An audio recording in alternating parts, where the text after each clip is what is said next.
بسم اللہ الرحمن الرحیم۔ السلام علیکم ورحمۃ اللہ وبرکاتہ۔ جو واقعہ آج میں آپ کو سنانے لگی ہوں یہ بالکل سچا واقعہ ہے۔ یہ 10 سالہ ایک ایسی معصوم بچی کا واقعہ ہے جس نے جڑواں بچوں کو پیدا کیا۔ آخر اس معصوم بچی کے ساتھ ظلم کرنے والا وہ کون تھا جس نے اس کی زندگی کو جہنم بنا دیا؟ والدین، خصوصی طور پر وہ پیرنٹس جو اپنی معصوم چھوٹی بچیوں کو پڑھنے کے لیے بھیج دیتے ہیں یا پھر گھر سے باہر بھیجتے ہیں اور ان پر نظر نہیں رکھتے، وہ اس ویڈیو کو بالخصوص اس ویڈیو کو شروع سے آخر تک ضرور دیکھیں، زیادہ سے زیادہ لوگوں کو شیئر کریں تاکہ لوگوں کو آگاہی ملے، اور جو ان کے بچوں کے ساتھ اگر کوئی زیادتی کرتا ہے یا انہیں زیادتی کا نشانہ بناتا ہے تو وہ اس چیز سے آگاہ رہیں۔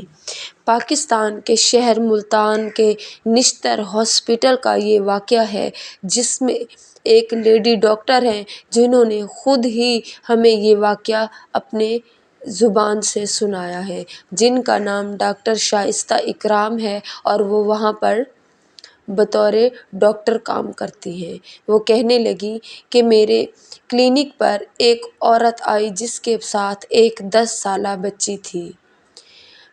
وہ عورت پہنچی تو تھوڑی گھبرائی ہوئی تھی، جبکہ اس کے ساتھ معصوم چھوٹی جو 10 سال کی بچی تھی اس نے اپنے دوپٹے کو اچھی طرح اوڑھ کر رکھا ہوا تھا۔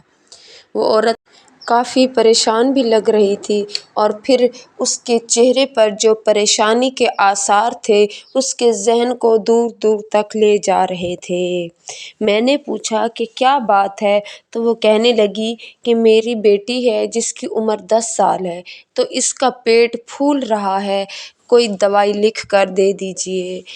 اور دوسری بات اس نے یہ کہی کہ مجھے شک پڑتا ہے کہ کہیں اس کو حمل نہ ہو، اور یہی بات مجھے پریشان کر رہی ہے، جبکہ میں اور میرے شوہر نے اس بات کو تسلیم نہیں کیا کہ یہ تو معصوم بچی ہے، اور یہی سمجھا ہے کہ اس کو پیٹ کی کوئی بیماری ہو گئی ہے جس کی وجہ سے یا تو اس کا پیٹ پھول گیا ہے یا پھر پیٹ میں پانی پڑ گیا ہے۔ تو میں نے اس سے کہا کہ پہلے الٹرا ساؤنڈ کرنا پڑے گا، اس کے بعد ہی پتہ چلے گا کہ آخر ایسا کیا ہے۔ تب وہ کہنے لگی کہ نہیں، الٹرا ساؤنڈ کرنے کی کیا ضرورت ہے، آپ ایسے ہی چیک اپ کروا لیں۔ میں نے جب بار بار اس سے ایک ہی بات کی کہ بنا ٹیسٹ کیے کیسے پتہ چلے گا کہ کیا بیماری ہے اور بیماری کی نوعیت کیا ہے، اس کا علاج ممکن نہیں ہے، تب وہ اس بات پر خاموش ہو گئی اور وہ الٹرا ساؤنڈ کروانے پر راضی ہو گئی۔ جب میں بچی کو لے کر الٹرا ساؤنڈ روم میں جانے لگی تو اس کی ماں جو کہ کچھ گھبرائی ہوئی سی تھی تو وہ مجھ سے کہنے لگی کہ میں ساتھ چلتی ہوں۔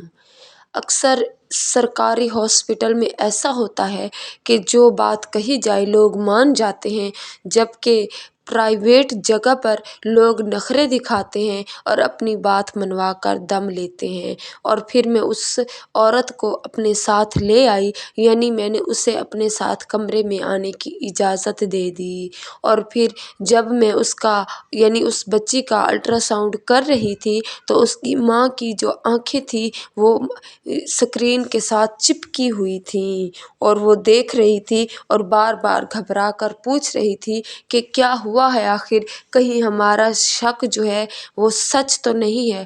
تب میں نے اس سے بتایا کہ جی ہاں، تمہاری بیٹی کے حمل کو 7 سے 8 مہینے ہو رہے ہیں۔ وہ اس بات پر پھوٹ پھوٹ کر رونے لگی۔ تب میں نے اس سے پوچھا کہ آخر اس بچی کے ساتھ ایسا کس نے کیا ہے؟ تو وہ رونے لگی اور کہنے لگی کہ مجھے کچھ پتہ نہیں ہے، میں قسم اٹھانے کو تیار ہوں، مجھے اس بارے میں کچھ علم نہیں ہے۔ تو مجھے اس عورت کی لا علمی پر کافی افسوس ہوا جس کی 10 سالہ بچی کے ساتھ یہ ظلم ہو چکا تھا، اور اس بے خبر ماں کا کہنا یہ تھا کہ اسے کچھ معلوم نہیں ہے۔ تو وہ کہنے لگی کہ میرا جو شوہر ہے اگر اسے پتہ چل گیا کہ میری بیٹی حاملہ ہے تو یہ لڑکی ہمارے لیے ہم عزت پر دھبا بن جائے گی اور وہ اسے زندہ زمین میں گاڑ دے گا۔ اتنا کہنا تھا کہ اس عورت نے میرے پاؤں پکڑ لیے کہ ہر حال میں کچھ ایسا کیجیے کہ جس کی وجہ سے ہماری عزت پر جو دھبا لگ رہا ہے وہ نہ لگے۔ تب میں نے اس عورت کو یہ مشورہ دیا کہ اگر تم چاہو تو ہم تمہاری بیٹی کو اسی ہاسپٹل میں روک سکتے ہیں، 1-1.5 منتھ کی تو بات ہے، اس کے بعد تم اپنی بیٹی کو گھر لے جانا۔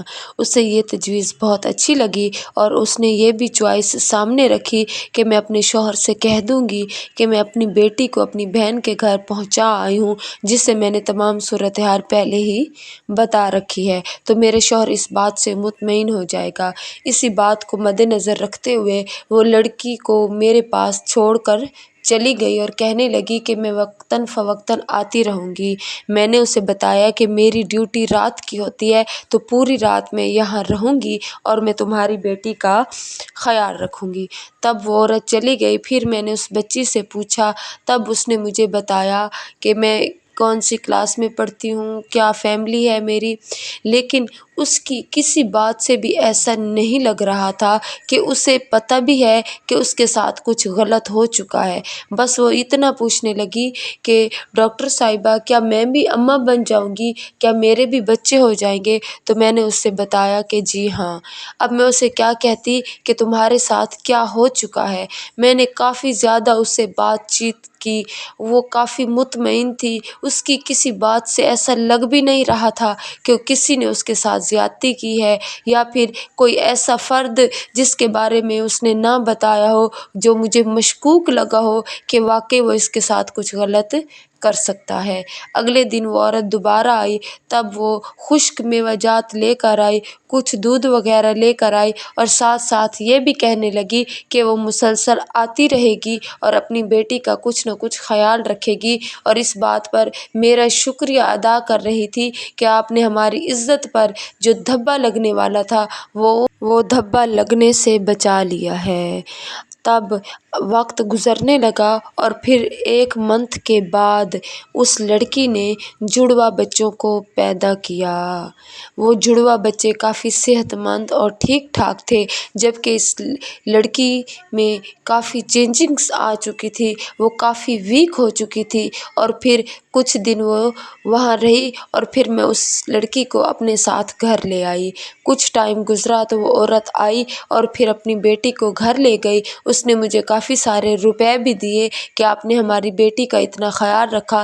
میں نے اسے بتایا کہ میں نے ان جڑواں بچوں کو کسی بے اولاد جوڑے کو دے دیا ہے۔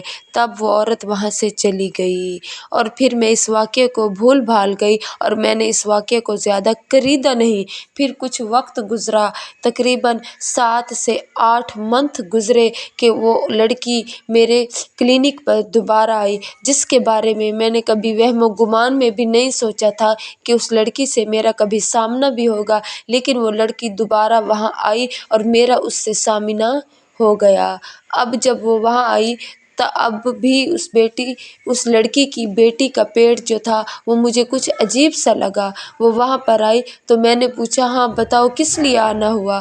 تو وہ کہنے لگی کہ میں آپ کے پاس آئی ہوں، مجھے اب دوبارہ شک سا ہو رہا ہے کہ میری بیٹی کا پیٹ دوبارہ بڑا ہونے لگا ہے۔ تو میں نے اسے تھوڑا سا گھور کر دیکھا کہ اب تم کیا کہہ رہی ہو، کیونکہ کبھی بھی کوئی بھی ماں ایسا نہیں کر سکتی کہ اس کی بیٹی کے ساتھ ایک مرتبہ کچھ غلط ہو چکا ہو، اور ویسے بھی وہ مجھ سے وعدہ کر کے گئی تھی کہ وہ کبھی بھی اپنی بیٹی کو اپنی نظروں سے اوجھل نہیں ہونے دے گی، وہ مسلسل اسے اپنے پاس رکھے گی، اس پر نظر رکھے گی اور اس کے ساتھ ایسا کچھ بھی نہیں ہونے دے گی۔ لیکن اب جب وہ وہاں آئی اور میں نے بنا الٹرا ساؤنڈ کیے ہی ایسے پتہ چلا لیا کہ واقعی وہ حاملہ ہو چکی ہے۔ تو میں نے کچھ دوائیاں اسے لکھ کر دی اور پھر پوچھا کہ اب کیا ہوا ہے؟ تو وہ رونے لگی اور کہنے لگی کہ میں قسم کھاتی ہوں کہ اب کی بار میں نے اپنی بیٹی کو اپنی آنکھوں سے کبھی بھی اوجھل نہیں کیا۔ اب تو یہ اسکول بھی نہیں جاتی۔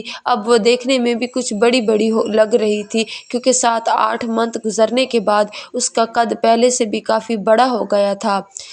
اب وہ کہنے لگی کہ یہ صرف قرآن پاک پڑھنے جاتی ہے، اس کے علاوہ میں نے کبھی اسے اپنی نظروں سے اوجھل نہیں کیا۔ تو اس بات پر میں پریشان ہو گئی، اسے کچھ دوائیں لکھ کر دی اور پھر وہ عورت واپس چلی گئی۔ مزید 5-6 منتھ گزرے۔ وہ تیسری مرتبہ جب میرے کلینک پر آئی تو میرے وہم و گمان میں بھی نہ تھا اور میرے پاؤں تلے سے زمین سرک گئی جب اس پتہ چلا کہ وہ لڑکی تیسری مرتبہ پھر حاملہ ہو چکی ہے۔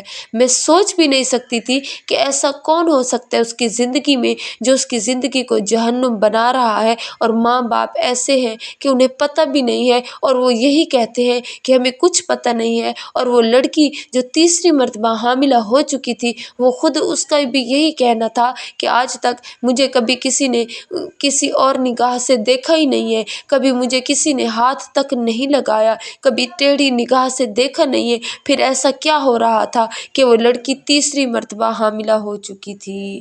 اب میں کافی پریشان ہو گئی۔ اب میں نے اس عورت کی بات سننے سے انکار کر دیا اور میں نے اس سے کہا کہ اب تم یہاں سے جا سکتی ہو۔ تو وہ رونے لگی کہ آپ تو ہمارے حالات جانتی ہیں، میں کیسے اپنی بیٹی کو کسی اور جگہ لے جاؤں؟ آپ ہی اس کا الٹرا ساؤنڈ کریں، آپ ہی اس کا علاج کریں۔ جب میں نے اسے جھڑک دیا تو اچانک میرے کلینک پر ایک اور لڑکی اپنی ماں کے ساتھ اندر داخل ہوئی۔ وہ لڑکی دیکھنے میں 12 سال کی تھی اور اس کی ماں نے بھی اپنا چہرہ چھپا کر رکھا ہوا تھا۔ میں نے اس لڑکی کو واپس بھیج دیا جو پہلے میرے پاس موجود تھی، جو تیسری مرتبہ حاملہ ہو چکی تھی، اور نئے آنے والے پیشنٹ کی طرف توجہ کی۔ تو وہاں بھی یہی صورتحال تھی۔ یہ جان کر مجھے کافی حیرانی ہوئی کہ جو مسئلہ اس کے ساتھ ہوا تھا، اس 10 سالہ بچی کے ساتھ ہوا تھا، اب اس 12 سالہ بچی کے ساتھ بھی کچھ وہی معاملہ تھا۔ اور تحقیق کرنے پر پتہ چلا کہ وہ بھی اسی محلے کی لڑکی ہے، اور پھر انہوں نے آپس میں چہرے چھپا لیے تھے تاکہ پتہ بھی نہ چلے کہ وہ ایک دوسرے کو جانتی بھی ہیں۔ اور ان لوگوں کا بھی یہی کہنا تھا کہ ہمیں معلوم بھی نہیں ہے کہ یہ کہاں سے آ گیا ہے بچہ، اور ہمیں اس بات کا علم بھی نہیں ہے کہ ایسا کون کر رہا ہے۔ اب تو میں کافی پریشان ہو گئی تھی، میں اس لڑکی کو کیا کہہ سکتی تھی؟ اب میں نے خفیہ طور پر پولیس کو خبر دی، پولیس کے ساتھ وعدہ کیا۔ وہ تو اللہ کا کرم ہوا کہ پولیس کا جو انسپیکٹر تھا وہ کافی ایماندار شخص تھا۔ اس نے خفیہ طور پر تحقیق چلائی۔ جہاں پر یہ بچیاں اسکول پڑھتی تھی وہاں پر لیڈی پولیس آفیسر کو سول یونیفارم میں بھیجا گیا۔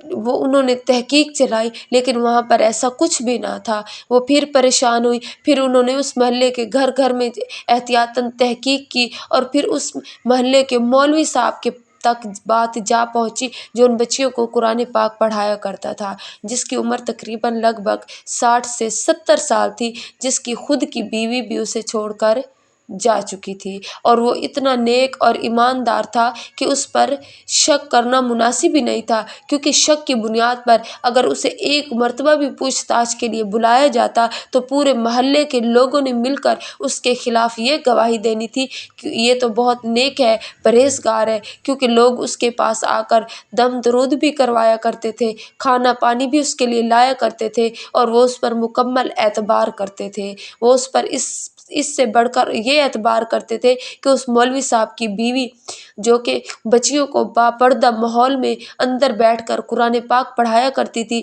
اور وہ خود مولوی صاحب مسجد میں لڑکوں کو قرآن پاک پڑھایا کرتا تھا، تو کہیں سے بھی کوئی وجہ نظر نہیں آ رہی تھی کہ جس سے تحقیق ہوتی یا پتہ چلتا کہ آخر یہ بچیاں حاملہ کس طرح ہو جاتی ہیں۔ پھر آہستہ آہستہ کچھ مزید تحقیق آگے بڑھی تو پتہ چلا کہ جو اس کی بیوی اسے چھوڑ کر جا چکی ہے تو وہ کسی اپنے عاشق کے ساتھ اس کے تعلقات تھے۔ وہ باپردہ ماحول میں بچیوں کو تو قرآن پاک پڑھاتی تھی، لیکن اس قاری صاحب جو تھا، جو مسجد کا امام تھا، اس کی بیوی کسی اور کے ساتھ تعلقات بڑھا کر پھر گھر سے فرار ہو گئی تھی۔ اسی بات کی وجہ سے لوگ مولوی صاحب کی اور زیادہ عزت کرنے لگے تھے کہ اتنا نیک انسان ہے اور اس کی بیوی نے اسے دھوکہ دیا ہے۔ اب تو جو گھر سے آتے تو شام کو یا دن کو اس کے لیے کھانا لے آتے، کوئی کھانے کی کوئی چیز لے آتا، کوئی کسی طرح خیال رکھتا تو کوئی کس طرح خیال رکھتا۔ اب اس مولوی صاحب نے اپنی بیوی کی جگہ خود باپردہ ماحول میں بیٹھ کر بچیوں کو پڑھانا شروع کر دیا تھا۔ اس لیے کوئی بھی ایسی بچی نظر نہ آ رہی تھی اور نہ ہی کوئی راستہ نظر آ رہا تھا جس بات سے پتہ چلتا کہ آخر اس مولوی نے ہی ایسا کچھ کیا ہے۔ اور پھر ایک دن خاموشی کے ساتھ پولیس والوں نے اس مولوی صاحب کو اٹھا لیا اور کسی محلے والے کے آدمی کو، کسی کو بھی کانوں کان اس بات کی خبر نہ ہو سکی۔ اور پھر جب تحقیق کی، مار پیٹ کی، تب اس نے یہ بات اگلی کہ وہ باپردہ ماحول میں بچیوں کو بیٹھ کر قرآن پاک پڑھاتا ہے، جس کی وجہ سے اس پر شک و شبہ نہیں جا سکتا۔ لیکن وہ مٹھائی، چاکلیٹ اور آئس کریم جیسی چیزیں جو کہ بچیوں کو بطور تحفہ دیا کرتا تھا کہ وہ اچھا سبق پڑھ کر سناتی ہیں، تو وہ اس میں نشے کی دوائی ملا دیا کرتا تھا، جس کی وجہ سے کوئی نہ کوئی بچی جس پر اس کی نظر ہوتی تھی تو وہ بچی کو دیتا، جس کی وجہ سے وہ کھا لیتی، بے ہوش ہو جاتی تھی اور پھر وہ ان کے ساتھ بدکاری کیا کرتا تھا۔ اسی وجہ سے کسی بچی کو معلوم تک نہیں پڑتا تھا اور نہ ہی پیرنٹس کو یہ پتہ چلتا تھا کہ آخر یہ بچیاں حاملہ کیسے ہوئی ہیں، اور نہ ہی اس مولوی پر شک جا سکتا تھا۔ اب اس واقعے سے ہر ایک کو سبق یہ ملتا ہے کہ جو لوگ مولوی صاحب پر اندھا اعتبار کرتے ہیں، اپنی بیٹیوں کو قرآن پاک پڑھنے کے لیے یا پھر مدارس میں بھیجتے ہیں جہاں پر کچھ ایسے مولوی ہوتے ہیں جو کہ بظاہر تو مولوی نظر آتے ہیں لیکن اندر سے بھیڑیے ہوتے ہیں۔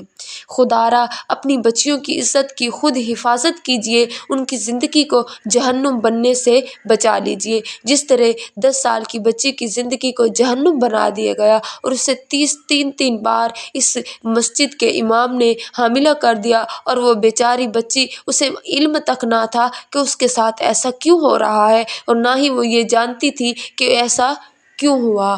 اللہ تبارک و تعالیٰ سے دعا ہے کہ اللہ پاک ایسے مولوی لوگوں کو ہدایت کی راہ پر چلنے کی توفیق عطا فرمائے اور معاشرہ سے ایسے گندے لوگوں کو جلد از جلد ہدایت کے رستے پر چلنے کی توفیق عطا فرمائے۔